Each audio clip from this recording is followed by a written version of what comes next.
మన cholesterol levels పెరిగితే మనకు ఆటోమేటిక్‌గా heart attack and brain strokes వస్తాయండి. ఇలాంటి వాటిని తగ్గించుకోవడానికి అంటే ఈ ప్రాబ్లమ్స్ నుంచి బయటపడడానికి ఒక మంచి home remedy, natural home remedy ఉందంటున్నారు.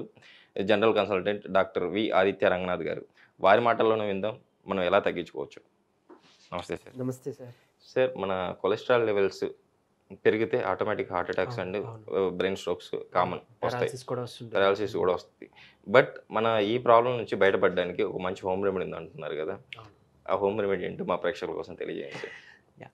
సో, ఈ కొలెస్ట్రాల్ హైపర్ లిపిడిమియా అంటాము. మన ట్రైగ్లిజరైడ్స్, హెచ్‌డీఎల్, ఎల్‌డీఎల్ ఇవి ఇంబాలెన్స్ అయినప్పుడు మనకు కొలెస్ట్రాల్ లెవెల్స్ ఏదైతే పెరుగుతాయో అవి హార్ట్ అటాక్స్‌కి దోహదపడతాయి. క్లాట్స్ ఫార్మ్ అయితాయి బ్రెయిన్‌లో, హార్ట్‌లో. అలానే పారాలిసిస్ వచ్చే అవకాశం ఉంది. ట్రాన్సియంట్ ఇస్కెమిక్ అటాక్ అంటాం. అంటే పారాలిసిస్ వచ్చే ముందు ఇచ్చే వార్నింగ్ సిగ్నల్స్ అనమాట. అంటే మన కాలు, చెయ్యి కొంచెం లాగడం, లేదా తిరిగిపోవడం, మూతి లైట్‌గా వంక రావడం, జస్ట్ వార్నింగ్ సిగ్నల్‌లా అనమాట. సో, ఇవన్నీ అయ్యే ఛాన్సెస్ ఉన్నాయి. అండ్ తెలిసిందే లేకంటే మన ఫుడ్ హ్యాబిట్స్ కూడా ఒకానొక కారణం. సో, దాన్ని మనం ఇప్పుడు తగ్గించుకోవడానికి ఒకవేళ అంటే ట్రైగ్లిజరైడ్స్ అవి ఎక్కువున్నాయి. లిపిడ్ ప్రొఫైల్ అంతా కూడా అబ్నార్మల్‌గా ఉంది అన్నప్పుడు, లేదు మనం ప్రివెంటివ్ మెజర్‌గా సో, దీన్ని తీసుకోవడం వల్ల మనం ప్రివెంట్ కూడా చేసుకోవచ్చు. అలా ఒక ప్రివెంటివ్ కేర్ కింద చేసుకుందాం అని అనుకునే వాళ్ళ కోసం ఒక మంచి ది బెస్ట్ రెమెడీ ఉంది సార్. Natural remedy. సో, ఏంటి అనంటే మన గార్లిక్, వెల్లుల్లిపాయ ఇది చాలా లైక్ అందరికీ తెలిసిందే హార్ట్‌కి చాలా మంచిది. పరగడుపున లైక్ అంటే ఒక వెల్లుల్లిపాయ లేదా 2 రెబ్బలు తినడం వల్ల బాగా నమిలి తినడం వల్ల ఇందులో ఉండే యాక్టివ్ ఇంగ్రీడియంట్ అల్లిసిన్. సో, అది మనకి హార్ట్‌కి చాలా ప్రొటెక్టివ్ అని. అలాగే అల్లం. అల్లం మనం చాలా అంటే దగ్గు తగ్గడం కోసం వాడతాము. యాంటీ ఇన్‌ఫ్లమేటరీ వాపులు అవి తగ్గడం కోసం వాడతాము. సో, అలానే మనకి ఆకలి పుట్టడానికి కూడా వాడుతుంటాం. సో, అది. అలానే మనకి మంచిగా కాల్షియం అది రిచ్ ఉన్న తమలపాకులు. తమలపాకులు చాలా హెల్త్ బెనిఫిట్స్ ఉన్నాయి. అండ్ యాంటీ ఇన్‌ఫ్లమేటరీ అండ్ చాలా మంచిగా ఉండే తేనె, నేచురల్ మంచి ఎనర్జెటిక్ ఫుడ్ ఇది. సో, వీటితో ఏం చేయొచ్చనంటే 3 తమలపాకులు తీసుకోవాలి సార్. దానికి కొంచెం ఒక చిన్న అల్లం ముక్క, మొత్తం అవసరం లేదు. ఒక చిన్న అల్లం ముక్క సరిపోతుంది. గార్లిక్ వచ్చి ఒక 2, 3 రెబ్బలు తీసుకుంటే సరిపోతుంది. ఈ 2, 3 రెబ్బల్ని గార్లిక్‌ని కొంచెం దంచాలి. Okay sir. సో, ఈ ఒక రోట్లో గానీ అలా తీసుకొని మనం ఈ తమలపాకు, ఈ గార్లిక్ అండ్ అల్లం కొంచెం బాగా నూరేసి, దానికి ఒక 2-4 చెంచాలు తేనె కలపాలి. ఒకవేళ డయాబెటిక్ పేషెంట్స్ ఎవరైనా ఉంటే గనక వాళ్ళు ఒక స్పూన్ మాత్రం, ఒక స్పూన్‌కి మించకుండా చూసుకోండి హనీ, ఈ తేనె. సో, దీన్నేం చేయొచ్చు అనంటే కంటిన్యూగా ఒక 15 రోజులు తినాలి. డైలీ ఒక పూట తింటే చాలు. కంటిన్యూగా ఒక 15 రోజులు తినాలి. 15 రోజులు తిన్న తర్వాత ఇంకా గ్యాప్ ఇచ్చేయొచ్చు. మళ్ళీ ఆఫ్టర్ 3 మంత్స్ 3 నెలలు పోయిన తర్వాత మళ్ళీ ఇంకొక 15 రోజులు ఇది చేసి వదిలేసేయొచ్చు. ఇలా చేయడం వల్ల మన బాడీలో పెరిగే ఆ కొలెస్ట్రాల్ లెవెల్స్‌ని తగ్గించుకోవచ్చు. ఆ ట్రైగ్లిజరైడ్స్ లెవెల్స్‌ని తగ్గించుకోవచ్చు. వీటితో పాటు దాల్చిన చెక్క పొడి కూడా చాలా బాగా పనిచేస్తుంది. ఈ కొలెస్ట్రాల్ లెవెల్స్ తగ్గించడం కోసం.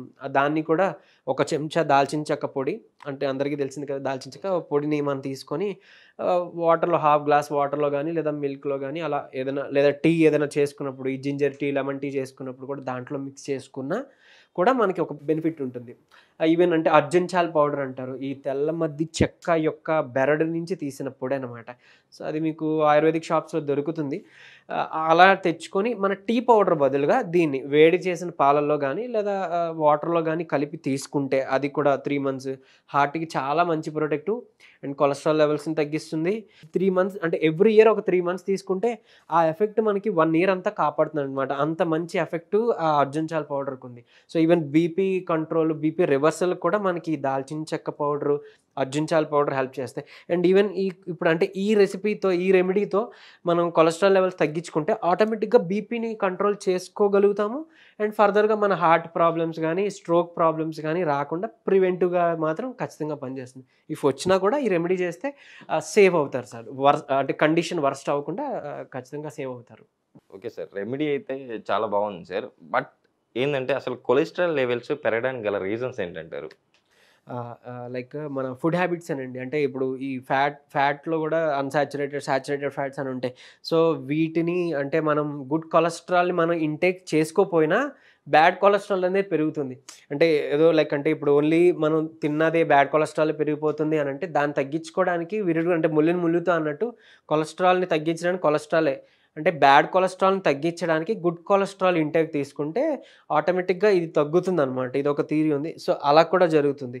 సో, అంటే ట్రాన్స్ ఫ్యాట్స్ ఇవన్నీ గూడా మనం అంటే డైట్ కరెక్ట్‌గా మెయింటైన్ చేయకపోతే ఈ కొలెస్ట్రాల్ లెవెల్స్ పెరుగుతాయి. లైక్ మళ్ళీ ఫుడ్ విషయానికొస్తే సేమ్ ప్రాసెస్డ్, రిఫైన్డ్ ఫుడ్ ఇవన్నీ తీసుకోవడం వల్లే. అండ్ ఎక్కువ meet I mean like mutton or chicken ఎక్కువ ఫ్యాట్ ఉన్న ఫుడ్ కన్జ్యూమ్ చేయడం వల్ల, లేకపోతే ఎక్కువ క్రీమ్ ఉన్న మిల్క్ ఆర్ యోగర్ట్ లేదంటే పన్నీర్ ఎక్కువ తీసుకోవడం వల్ల కూడా ఈ కొలెస్ట్రాల్ లెవెల్స్ పెరిగే అవకాశం ఉంది. అందుకే ఇఫ్ కొలెస్ట్రాల్ ఉంటే గనక ఈ ట్రైగ్లిజరైడ్స్ లెవెల్స్ అవి ఎక్కువ ఉన్నాయని అనుకుంటే గనక వాళ్ళలో కొంచెం డైరీ ప్రొడక్ట్స్ రెస్ట్రిక్షన్స్ చెప్తాం.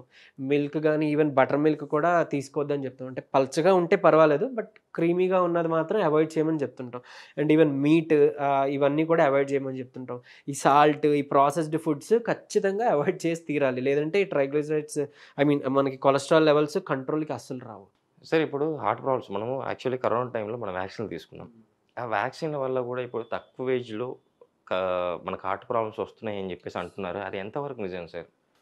అవును సార్. నిజమే. అంటే వ్యాక్సిన్స్ అన్నీ గూడా ఏంటనంటే like certain period of time అంటే 5-10 ఇయర్స్ అనేది క్లినికల్ ట్రయల్స్ అవుతుంటాయి. హ్యూమన్ మీద రీసెర్చ్ జరుగుతుంటాయి. సో, అలాంటివి ఏం కాకుండా మనకి అంటే అక్కడ ఎమర్జెన్సీ అప్రూవల్స్ వచ్చేసి వ్యాక్సిన్స్ వచ్చాయి. వితిన్ షార్ట్ పీరియడ్‌లో వచ్చినున్నాయి. అండ్ ఈవెన్ అంటే లాంగ్ డ్యూరేషన్ అయ్యాక 1 ఇయర్ తర్వాత వచ్చిన వ్యాక్సిన్సేనా టిల్ నౌ ఇప్పటి వరకు ఉన్న వ్యాక్సిన్స్ కూడా ఏవి కూడా అంత ఎఫిషియెంట్‌గా పని చేయట్లేదు. పని చెయ్యకపోగా లైక్ దాని పైపెచ్చు మనకి అంటే చాలా బ్యాడ్ ఎఫెక్ట్సే తీసుకొచ్చాయి. మీరన్నట్టు చాలా తక్కువ ఏజ్‌లోనే sudden heart attacks, sudden deaths అవన్నీ గూడా ఏంటనంటే వన్ ఆఫ్ ది రీజన్ ఖచ్చితంగా వ్యాక్సిన్ అని జెప్పాలి. అండ్ చాలా మందిలో లైక్ ఓన్లీ హార్ట్ మీద ఎఫెక్ట్ చూపించకపోయినా వేరే హెల్త్ ఇష్యూస్ కూడా కారణమైంది. లైక్ కొంతమందిలో ఈ వ్యాక్సిన్ అది తీసుకున్న తర్వాత చాలా బాడీ మజిల్ వీక్ అయిపోవడం, లేదంటే లివర్ డ్యామేజెస్ జరగడం, బ్రెయిన్ డ్యామేజ్ జరగడం, లేదంటే long period of time like ఆ వైరస్ అనేది వైరల్ పార్టికల్ అనేది మన బాడీలో ఏదో ఒక చోట అంటే లంగ్‌లోనో, లేదంటే మన గట్‌లోనో, ఇంటెస్టైన్‌లోనో ఎక్కడో అక్కడ ఉండిపోవడం వల్ల లాంగ్ టర్మ్ అంటే ఆఫ్టర్ కోవిడ్ వచ్చి తగ్గిన ఒక 9 మంత్స్ లేదా వ్యాక్సిన్ తీసుకున్న ఒక 9 మంత్స్, 11 మంత్స్ తర్వాత మనకి ఎఫెక్ట్ చూపిస్తుంది. అంటే చాలామంది అంటే నేనంతా బానే ఉన్నాను ఇప్పటి వరకు ఇదెందుకు సడెన్‌గా వచ్చింది అని అనుకుంటున్నారు. ఎందుకనంటే అది మనకి వెంటనే ఎఫెక్ట్ చూపించకపోవడం వల్ల దానివల్ల కాదేమోలే అని అనుకున్నారు. బట్ లైక్ స్టడీస్‌లో తేలిందేంటనంటే like Covid effect I mean vaccine effect వల్ల మనకి ఇవన్నీ గూడా వస్తున్నాయని. సో, అర్జెంట్‌గా like I mean if vaccine తీసుకున్న వాళ్ళైతే అర్జెంట్‌గా దాన్ని డీటాక్సిఫై చేసుకునే పద్ధతి గూడా ఉంది. సో, అది చేసుకొని తీరాలి. లేదు అనంటే మనకి ఫ్యూచర్‌లో గూడా చాలా ఇబ్బందవుతుంది సార్. సార్ హార్ట్ అటాక్ అంటే హార్ట్ ప్రాబ్లమ్స్ రాకుండా కొలెస్ట్రాల్ లెవెల్ తగ్గించుకోవడానికి చాలా చక్కటి హోమ్ రెమెడీ అయితే చెప్పారు. Thank you sir.